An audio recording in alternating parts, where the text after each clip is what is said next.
net die Nuwe Testament.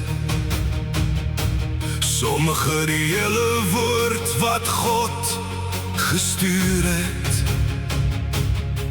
Maar die Bybel sê, van begin tot eind, sy gebooie is heilig, sy gebooie is regverdig. Openbaring 22, vers 14 staan het geskryf, geseënd is die wat sy gebooie doen, sodat hulle reg kan hê op die boom van die lewe, en ingaan deur die poorte in die stad.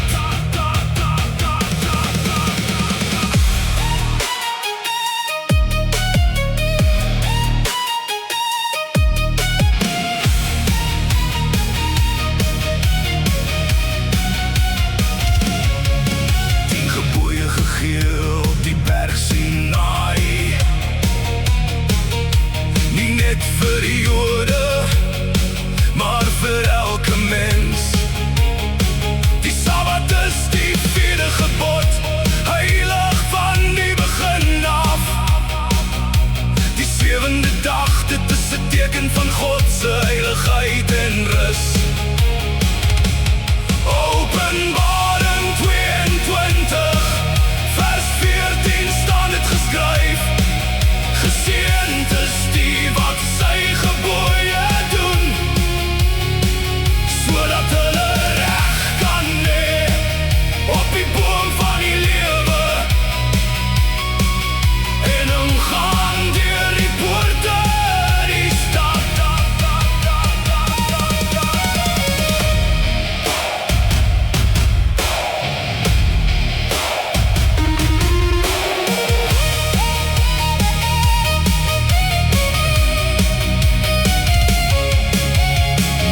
Sê die wet is sout, dit is verby,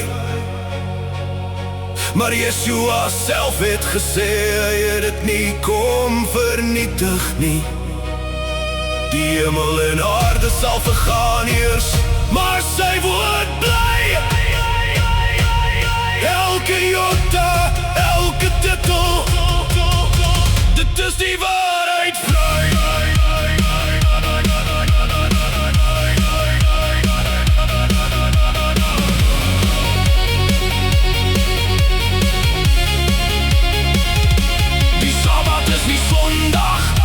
Saterdag, van vrydag sonder tot saterdag se lig vergaan. God het dit geheilig op die 7de dag. Wie hom lief het, sal in sy gebooie staan. Openbaring 22, vers 14 staan het geskryf, geseënd is die wat sy gebooie doen, sodat hulle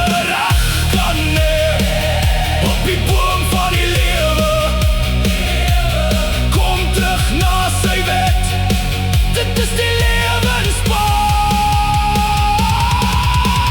Volg die hele woord, nie net 'n deel,